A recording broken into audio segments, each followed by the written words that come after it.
The story of Keila Jackson is, in a way, it's a heartrending story. A heartrending story of a young woman who has an interest in law. She has a master's degree in education, and she sent me a copy of her correspondence with the state of Tennessee and with, I think maybe she's had some correspondence with the state of Georgia.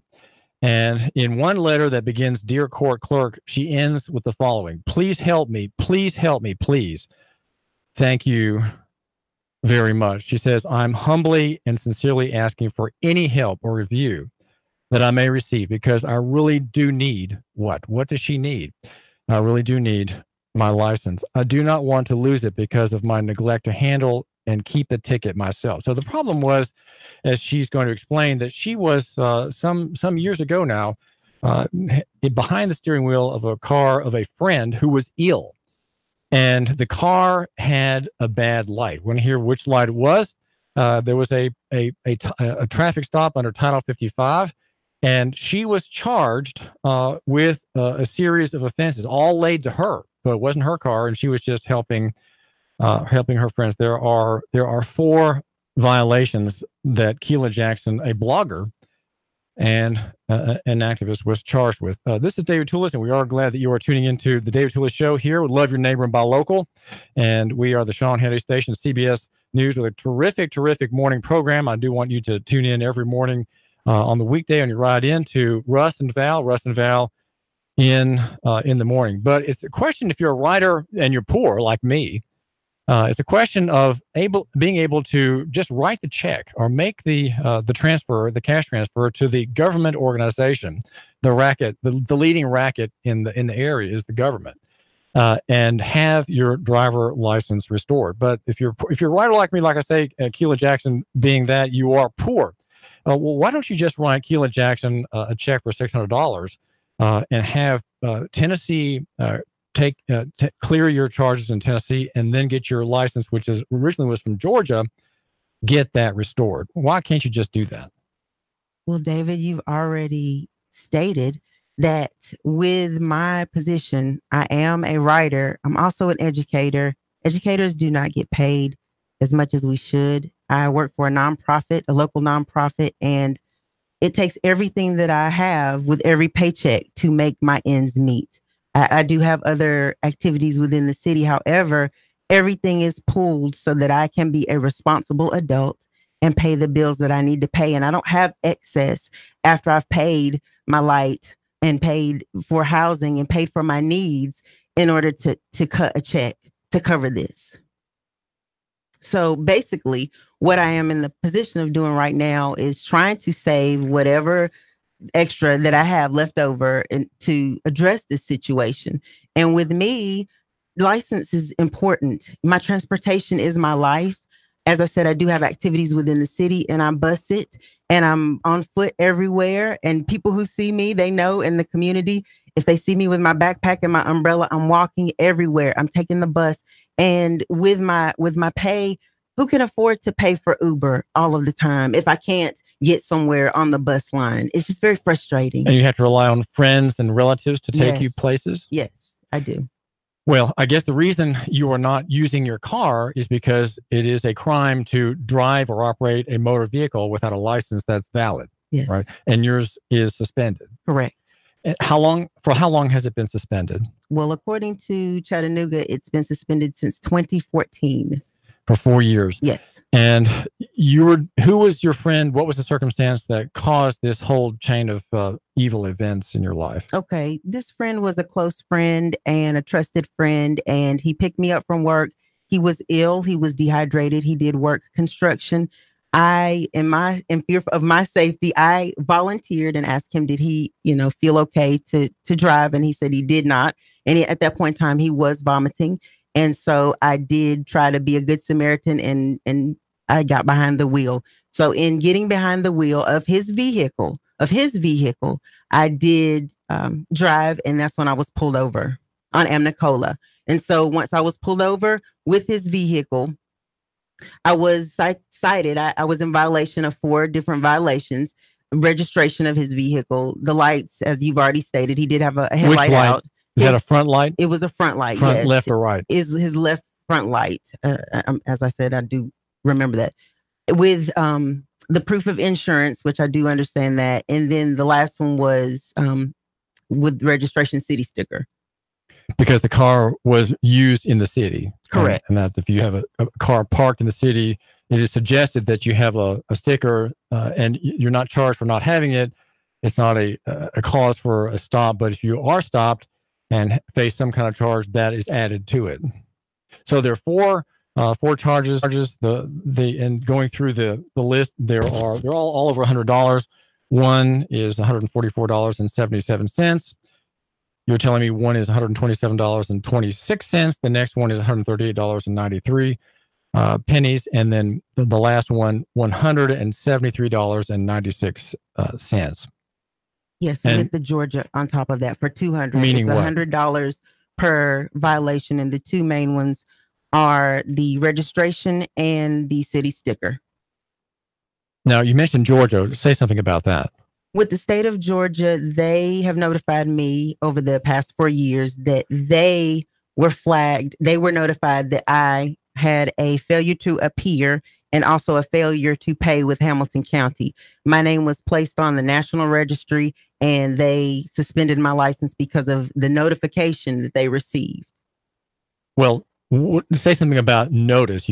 Were you not notified of this suspension? Did you not get, was it not told you were provided a hearing in Georgia for suspension? No, I was not notified. I was actually in Chattanooga by that time. I was in Hamilton County. However, I had a forward of address.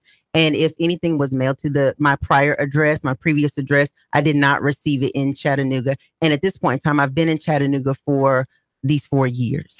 Well, when the forwarding address order to the U.S. Postal Service will last probably a year or less. Was this after that forwarding service expired possibly? And it just went back to the office in Atlanta? To be honest with you, the forwarding address was provided at the end of 2013, and my violation was in May of 2014. Well, it seems like that would be well within the period of the Postal Service forwarding mail. I think so. Well, all right. So now you try to abstain from using the road, and this is David Toulis, and we're talking with another victim of Title 55 enforcement. Let me ask you this question, Keila. When you in the past used a car, either your own or that was owned by somebody else, were you ever involved in carrying goods or people for hire? Did anybody ever pay you or enter into a contract with you to carry them from point A to point B? No. So, okay, so you were not, you never had a place of business principally on the highway or the street? No. Okay, because you're not involved in transportation. So transportation, if the listener wants to consider this, would be someone operating, let's say, an ambulance service or a concrete mixing service or a dump truck operator, cab operator, an 18-wheel tractor trailer operation involved in the logistics business, perhaps. Covenant Transportation, U.S. Express, those are companies all involved in transportation because their place of business is the street, the highway and the roadway. But the question is, under Title 55, is someone like Keila Jackson subject to that statute? And the statutes in Tennessee and Georgia are very similar. They cover transportation, which is the regulable, taxable, license requiring activity of using the road for profit. And yet here she is, she's trapped in that system. Yes. And told that she cannot use the road. It is a crime, as they say, to drive without a license or drive on a suspended license. And you're trying to avoid that problem. Well, what kind of things have you done to, how has that limited your calling and your career? Are you married with children? I am single. I have no children. I actually am, as I said, I am an educator by trade, and my children have been my students, and with me and traveling and going back and forth, it is my life, as I've already stated. Well, how do you get to work every day? Do you go every day to the same place? What is the routine that you go through in an effort to respect what you understand to be the limits on your movement? Okay. Well, following this incident, I had to move closer to my part-time. As I said, I am a part-time educator within a local nonprofit. So I moved within walking distance. In moving within the 2 mile radius of the center, I still had to walk 30 minutes every morning and 30 minutes every afternoon. And after a while, I was able to relocate closer to the bus line. And now I take a bus. So I wake up at least an hour and a half before my shift, and I ride the bus to the center, or I ride the bus to the line, and I walk to the center from the bus stop, and then I do the same in the afternoon. You found a better place, maybe with better price, and so have more options in selecting an apartment. So you take the bus, and then when you stop, you have still a 30-minute walk to your classroom. At this point in time, I have about a 10 to 12-minute walk, but yes. And that is because you are trying to respect the claims against you, and those claims against you are that you cannot use the road. You are forbidden from travel in any conveyance where you are in control of it. You have, if you that has an engine or a motor, if you're going to travel, it has to be by bike or by a transportation system such as the bus line. Bus lines, of course, are involved in transportation. They are making a profit doing it, even if they're like Carter, which is a sort of quasi-governmental or even a nonprofit entity. We're talking with Keila Jackson, and the name is David Toulis, and the number to call is 800-8949. Do call. If you know someone in a situation like this, do call. Now, so it's easy, I guess, Keila Jackson, to say, well, just write a check, save up some money, maybe get some cash from a kind uncle, right, or maybe your mom or your dad, and they can help you liberate yourself from this kind of oppression. Not likely to happen in the next few weeks, next few days. Right. You really do not know how many times I have actually heard that. I've been told that by friends. I've been told that by relatives. And my response to that is the same response every time. I am a responsible individual. And at this point in time, it is beyond me. I am saving the money that I can save, and I'm trying to do what I can do. However, it's bigger than just cutting the check. And if anyone wants to cut the check, I'm willing to receive the donation. However, it's beyond me at this point in time. Well, there are heartbreaking stories that we can hear. We've heard some of them. And one woman I interviewed from East Ridge City Court, Keila, had $14,000 liabilities from a DUI case she had. It was 10 years ago, and fines have piled up. She has children in her house, and she has places to be, and she's highly stressed out. She has a job in a restaurant as a waitress or some kind of a servant in a restaurant. $700 a week she pulls in, and she simply can't even start. She just can't start. Yeah. And so in her talking with me, there are almost tears in her voice. There's this sense of desperation in her voice. Now, let me ask you, how does my listener to understand your situation? Is there something that we can do to fix things? What do you see as a remedy? Poor people who are told effectively, you are under a civil death sentence for not being able to pay the fines and fees. We, the Corporation of Chattanooga, the Corporation of Hamilton County, the Corporation of Tennessee, we are offended and injured by your not having this paper in order. Let me ask you a question. Do you think these organizations have it all been injured by the fact that you didn't have a valid license? Is there something that they can show that they've been hurt by your not having a proper form in somebody else's car? Where's the injury, I wonder? Well, to me, as I've already stated to you, I feel as though if I'm a responsible citizen in it, I am trying my hardest to make sure that I am productive within my communities, that I am out and positively impacting the community and the surrounding areas. If I'm trying to do right and I am incurring all of this frustration and just trying to get someone to review this situation, that if someone would just take a look, just review my case, just go through the facts, just go through, then perhaps someone who is not involved in the community, someone who's just like, well, forget it. If they're not going to take a look, then why should I do things rightfully in order? Well, when I looked at your situation, Keila, I could not figure out exactly where to make the first step. Right. Aside from saying, okay, well, would you, my listener, write a check to Keila Jackson to bail her out? That's not really solving. It would solve her problem, but it doesn't really solve the larger question of other people in the same situation. Exactly. And it was here in city court. Now you talked with Mrs. Quarles in city court.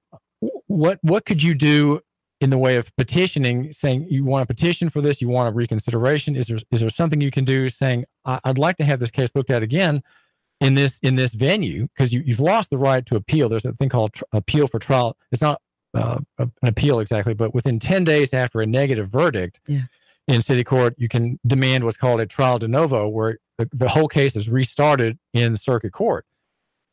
That time, of course, is long past. But what can you do now? Were you convicted in city court? Was there a conviction? Can you ask post-conviction relief, such as Anjali Moore was asking for, Keila Jackson? Well, every time I have requested more information, I've been told the same thing. At this point in time, my fines must be paid. And due to the fact that the time has elapsed, I do not have a payment plan option. So everything must be paid in full. And I've spoken to Ms. Qualls as well as Mr. Swafford. So those are people in city court. Yes, sir. And that's what I've been told consecutively every single time that I have and called. there's no the city court is it is a judicial setting. And so I'm wondering if there's not a remedy through a judicial appeal, an appeal for reconsideration of the facts, and petition for lenity, something like that. But it seems like that would be extraordinary. The question is, how would someone like you, in an ordinary way, have relief from this deadlock, Keila Jackson? I have no idea, David. And that's why I'm here, because you are a champion for the people. And I do understand that throughout your journalism, you are understanding and you are revealing that within the state of Tennessee, there are some options in that Chattanooga should take a look at some of the judgments and the rulings coming down the pike. This is David Toulis, and do go to Nooga Radio at Facebook. There's an interview that I had yesterday with a young man named Cameron Williams. He's 32 years old. He has a revoked driver license, and the interview suggests the remedy, and the remedy is, as I suggested him very tentatively, that if for some reason he has to be in a car, he has to be behind the wheel because of absolute personal necessity, that he say, well, I'm not driving on revoked, which is what he has, a revoked driver's license. I'm not doing that. I am rather traveling under administrative notice. And that's the potential remedy, because the city has been notified of the limits of the statute in Title 45, and it's been told very clearly that it cannot enforce the transportation statute against people not involved in transportation. And so what Cameron and I did, we had tea yesterday at the Wildflower Tea Room down on Market Street, and there's a bit of a glitch in the transmission through Facebook at the beginning of that. My phone camera didn't quite reach out far enough, but most of it's there. And what I'm suggesting is that this notice, since the city has been notified, that people such as Keila Jackson, who at some point just cannot avoid being on the road, they know it's illegal to drive a motor vehicle on suspended or revoked. Both of them know that. But if they for some reason have to do it because of an absolute personal necessity, like keeping a job or keeping a wedding or something like that, there's no way around it. There's an absolute, of course, there always also is a necessity defense, by the way, Keila. You can argue when if you're charged again on driving on suspended, there's a defense. That's necessity. Yes. Necessity is a legal defense. It is a legal option. But let's just say you're on the road, you're doing it. If you were driving, it would be illegal to drive. Okay, it'd be absolutely illegal to drive or to operate a car if you have a suspended or revoked. But let's just say, like I say, you have to for some reason. Well, your defense is, well, I'm under the notice, and that's what I did that. Thinking at some point that it would act as kind of an umbrella. And to Cameron Williams in our interview, I explained how it is you would find shelter under the protection of the law, because that's what the notice is, simply is the law in Tennessee, and saying that people like Keila Jackson, a blogger and activist who teaches in a classroom, she's not involved in carrying goods or people for hire, and therefore she's not subject to police action on any rule of the road. Though she would always be subject to police action if she committed a real crime or had a warrant for her arrest, or if there was a warrant to search the car or truck she was in. That's always you always have to give in on those. But so do go to Nooga Radio on Facebook and listen to that interview. It's almost all there, and it does kind of explain how it is a potential remedy. And I offer that, especially my heart. The idea in my heart is that people who are minorities, African Americans, who are immigrants, who are poor, who are in the orphan and widow class of protected people in the scriptures, that they can find a relief and remedy there. They can find effectively a defense. And if the cop ignores the notice, he is personally liable for oppression. And that's what I've done, is create a cause of action against the individual officer. So he needs to be really careful, I suggest here. David Toulis, Nooga Radio. We'll be right back with Keila Jackson, who's a blogger here in Chattanooga. Hang on, we've got some important announcements, and we'll be right back. 3, 2, 1. Chattanooga Radio.